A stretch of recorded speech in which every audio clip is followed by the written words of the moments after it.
the tape for this heavyweight fight. We send it inside the octagon. The veteran voice is Bruce Buffer.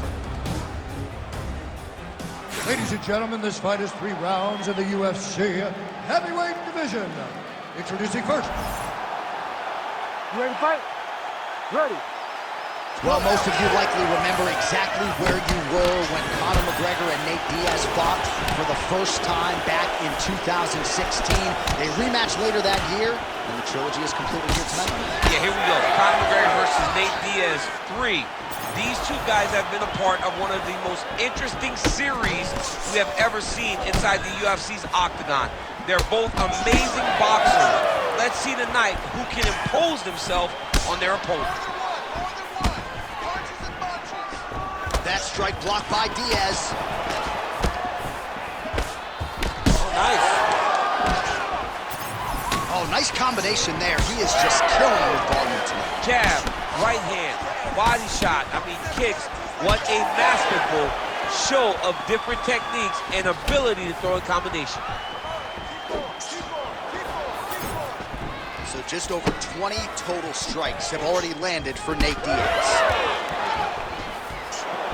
Well, now if you're the opponent, you really got to be careful as Diaz is able to find a home for that right hand yet again. When Diaz starts landing the right hand, you have got to stay firm. You have got to dig your heels in the ground and say, no way you're going to just run me over. Easier said than done when you're facing Nathan Diaz. McGregor gets caught by that straight punch. His defense has abandoned him tonight.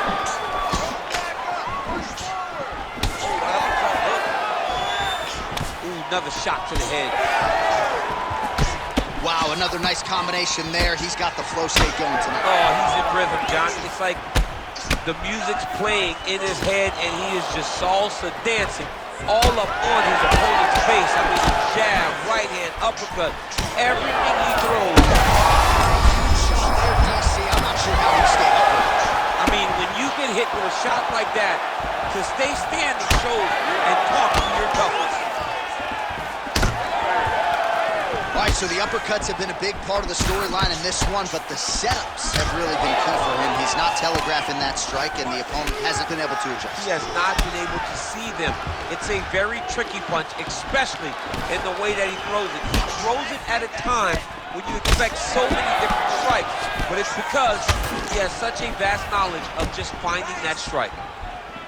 McGregor's nose is bleeding now, so we'll see how he handles that adversity, but nothing ideal about it here in the middle of this fight.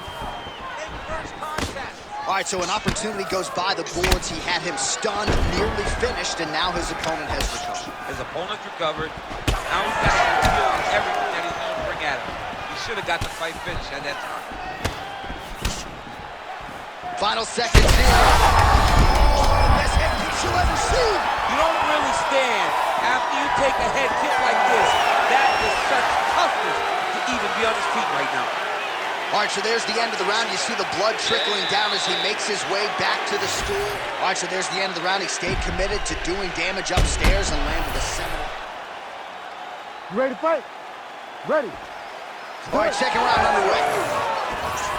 All right, next round is now underway. DC, any major takeaways after the previous 5 minutes? That both of these guys are very evenly matched. The matchmakers did a fantastic job when they put these two in the octagon. Even though it wasn't crazy, you got to see high-level mixed martial arts.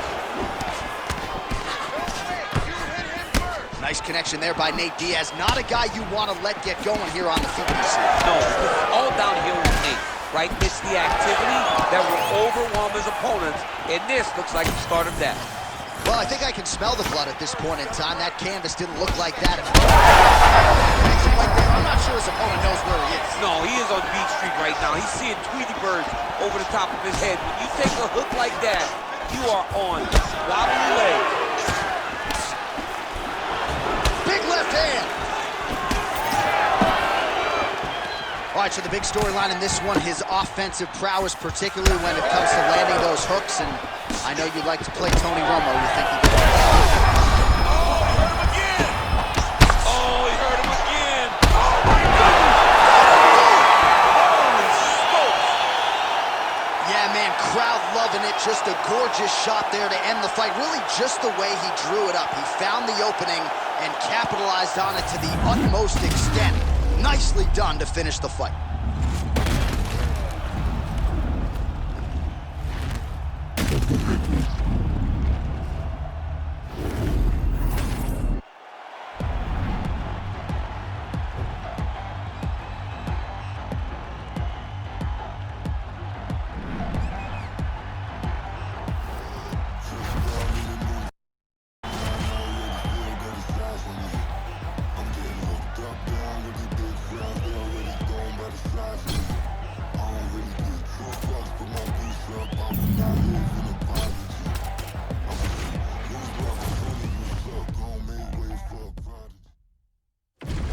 And now our tail of the tape for this heavyweight fight.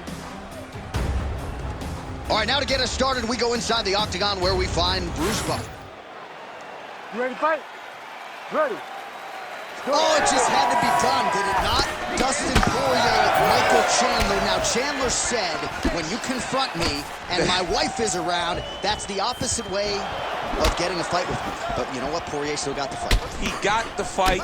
Those guys have been at each other's throats for a really long time, all the way back to International Fight Week, and it's very hard to understand because these are two guys that share a lot of similarities. What they don't share, though, is the view of where they stand in the weight class. Poirier thinks Chandler is unworthy of what people think he is, and Chandler thinks that Poirier is underestimating him. How do you resolve these issues? You fight, and that's exactly what they're about to do right now. Well, DC, headgear's not allowed, but he has raised the hands and he's doing it. Place shot there, DC. He is officially rocked. A big, massive hook that really has put his opponent on skates. All right, same bat time, same bat channel. You think he's going to look to set up that hook again here? I mean, you can see it, John. You can see him doing it. You can see him sneaking looks to see where that hand is going to be. He's sneaking looks because he's going to find the opportune time to drop that big hook over the top.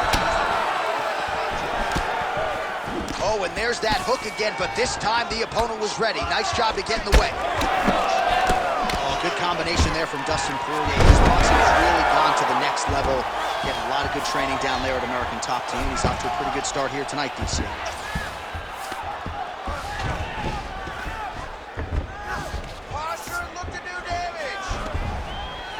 This work. I'm gonna stand you up. You need to Yeah, work. but he's got him secured in the half guard now. Oh, how about that transition to top position? Beautiful work by Dustin Poirier. Oh, so an interesting decision there as he decides to stand up and relinquish the dominant position. Oh, nice.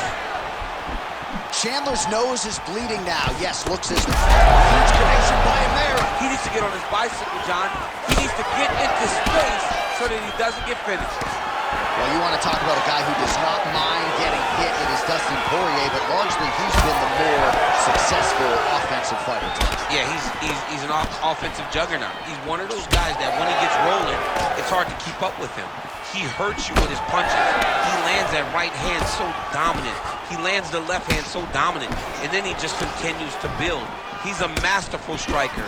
And tonight, he is showing that. Oh, that looks like some head trauma. Beautiful combination. Now he's back up. Nice leg kick. Back. Oh, so there's the horn at the end of the round. He got knocked down near the end of it. Saved by the bell. He will live to fight on. All right, so there's the horn signifying. You ready to fight? Ready. Second round underway. All right, so after one of the more entertaining rounds in recent UFC history, our next round is upon us. Man, those guys both took some serious damage in that previous round. They both took some damage, but they both gave it. They both gave it as well as they took it. Let's see who goes down first. So the blood really starting to flow. Every time that area gets targeted, that cut's getting worse. It's getting worse and worse, and you see the blood starting to come down. That is when you start to watch the fighter to see what type of effect it's starting to take on him, whether or not he's reaching for it, whether or not he's confused by where it's at. You got to start to watch his reactions now as we go forward. He landed it perfectly. Perfect placement. Perfect position. Oh, my goodness. I mean, you gotta be kidding me with that knockout. If that is not the #1 play on SportsCenter tonight, I'm not sure what would top it. One of the best knockouts we've seen all year. In a very long time. I have not seen someone look this good. He promised us something, and he delivered with that beautiful knockout.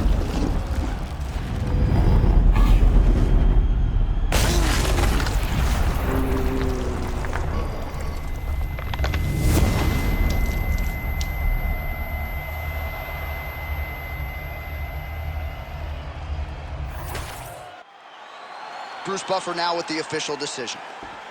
Ladies and gentlemen, referee Herb Dean has called a stop to this contest at 1 minute, 19 seconds of round number 2. Declaring the winner by knockout, Dustin the Diamond Poirier. All right, Dustin Poirier getting it done by